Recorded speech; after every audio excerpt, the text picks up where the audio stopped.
आधा चम्मच इसे पानी में घोल के पौधे को देने से अपराजिता के पौधे पे अनकाउंटेबल फूल आएंगे, प्लांट्स की ग्रोथ भी अच्छी होगी। और मैंने देखा है कि कोई भी प्लांट है, खासकर अपराजिता में, पहले तो बहुत फूल आएंगे, उसके बाद अचानक से फूल आने बंद हो जाएंगे और उसके बाद जब तक उसमें कोई खाद, कोई बढ़िया से उसकी केयर ना करो, फूल दोबारा नहीं आते हैं। तो इस टॉपिक पे भी आगे अभी हम बात करने वाले हैं। पहले मैं आपको अपडेट दिखाती हूँ। ये अपराजिता का जो प्लांट देख रहे हैं, इसकी मैंने कटिंग प्रूनिंग कर दी थी क्योंकि विंटर में ये एकदम सूख गया था। और कटिंग प्रूनिंग के बाद अब इसमें ग्रोथ आने लगी है और फूल भी आने लगे हैं।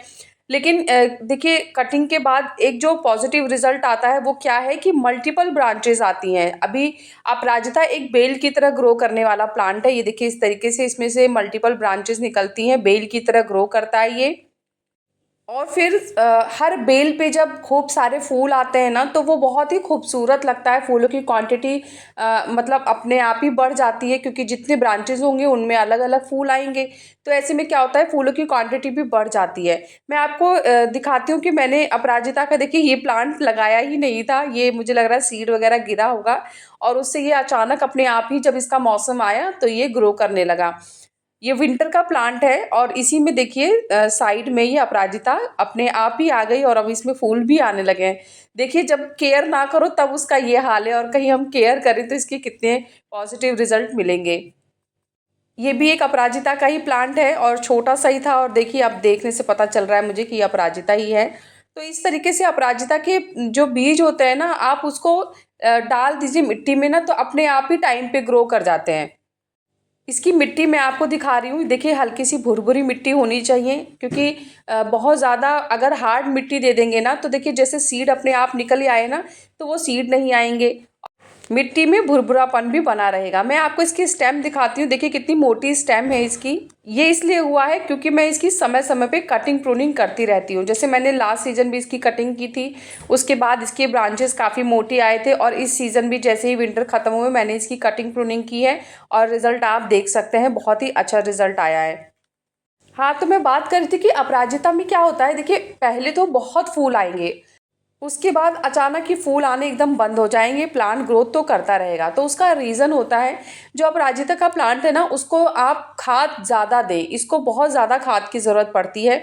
ये मेरा पर्सनल एक्सपीरियंस है। 2 साल से मैं अपराजिता ग्रो कर रही हूँ और मैंने ये चीज़ देखी है कि अपराजिता का जो प्लांट होता है उसको आप एक बार खाद देंगे तो वो अच्छे से फ्लावरिंग करेगा। उसके बाद फिर वो अपनी फ्लावरिंग स्टॉप कर देगा।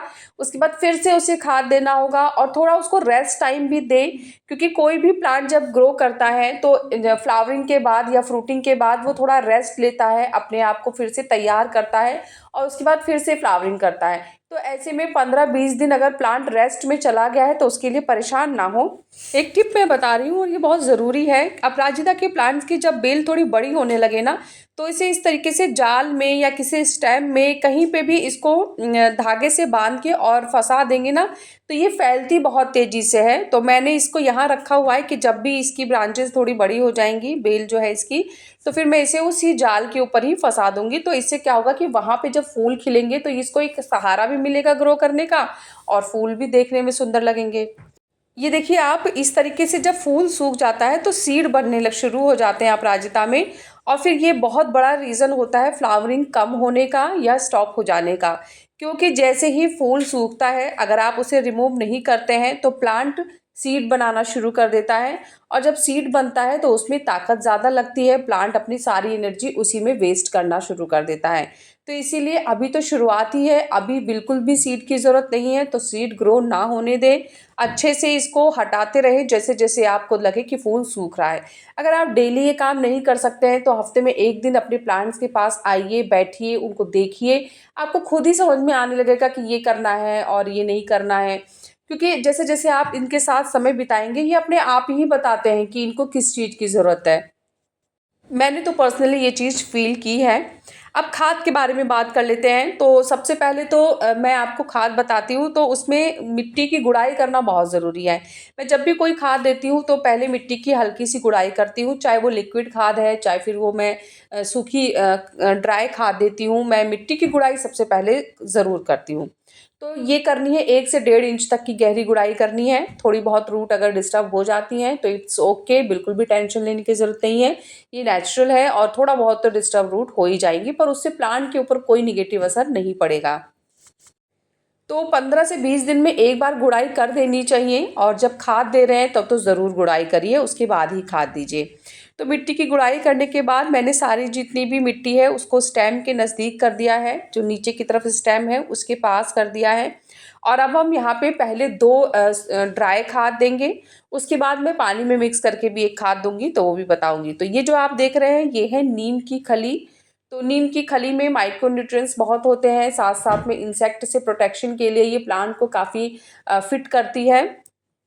पर एक ही चम्मच लेना है, इससे ज़्यादा लेने की ज़रूरत नहीं है। इसके बाद मैंने जो लिया है यह है गोबर की खाद। तो अगर आपके पास वर्मी कंपोस्ट है तो आप उसका भी इस्तेमाल कर सकते हैं, या फिर घर में अगर आपने पत्तों से कोई खाद बना रखी है तो आप उसे भी दे सकते हैं। इसमें नाइट्रोजन बहुत ज़्यादा होता है, तो ये प्लांट की ग्रोथ में बहुत हेल्प करता है।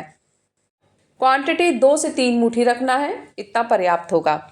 अब उसके बाद इन दोनों खाद को आपस में मिक्स कर लें, और उसके बाद जो मिट्टी हमने स्टेम के नज़दीक रखी थी उससे वापस सारी खाद को अच्छे से कवर कर दें।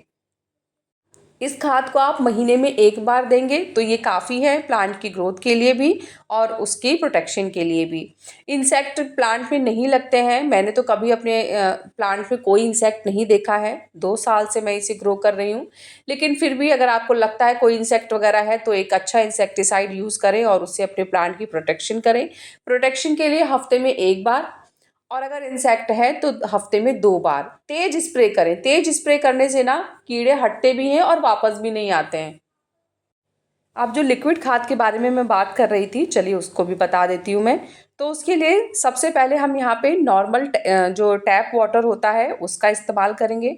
तो मैंने एक जग यहाँ पे पानी लिया है, पर सारा पानी हम नहीं लेंगे। मैंने यहाँ पे एक ग्लास में लगभग 100 ml या 150 ml तक पानी लिया है।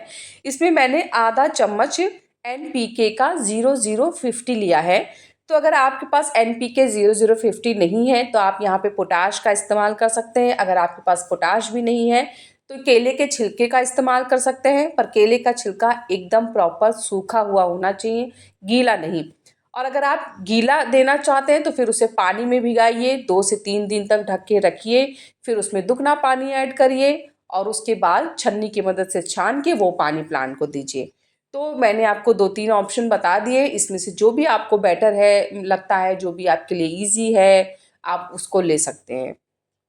NPK 0050 यानी उसमें पोटेशियम की मात्रा है और नाइट्रोजन और जो फॉस्फोरस होता है वो उसमें नहीं है।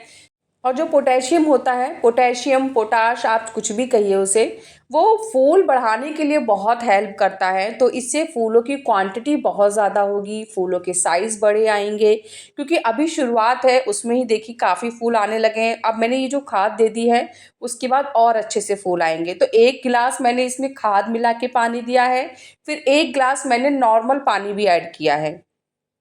तो मैंने यहाँ पे 2 ग्लास पानी डाला है और अब ये प्लांट हमारा रेडी है। जो अपराजिता का पौधा है इसे कम से कम 6 घंटे की डायरेक्ट सनलाइट दीजिए, फिर आपको बहुत ही अच्छे रिजल्ट मिलेंगे। जब गर्मियाँ बहुत तेज़ पड़ें तो पौधे पे एक बार पानी का फुहारा कर दें। इससे क्या होता है, पर शाम को करें। इससे क्या होता है कि पौधे ताज़े और फ्रेश बने रहते हैं, और गर्मी का जो उनके ऊपर असर होता है वो भी धीरे धीरे ठीक होता है। मैं तो मोस्टली शाम को 5 से 6 बजे के आसपास अपने पौधों को नहलाती हूँ और पानी भी देती हूँ, और ये टाइम मुझे ज़्यादा बेस्ट लगता है। अपराजिता के पौधे से संबंधित सारी जानकारी बता दी है। इसके बाद भी अगर आपके पास कोई क्वेश्चन है या कोई कन्फ्यूज़न है माइंड में, या फिर कोई और प्रॉब्लम है प्लांट को लेके, तो आप मुझे कमेंट करिएगा, मैं आपके कमेंट का आंसर ज़रूर करूँगी। कैसा लगा मेरा आज का ये वीडियो मुझे ज़रूर बताइएगा। अगर आपको वीडियो पसंद आया है तो वीडियो को लाइक करिएगा, चैनल को सब्सक्राइब करिएगा। मिलते हैं फिर नेक्स्ट वीडियो में, तब तक के लिए बाय, टेक केयर।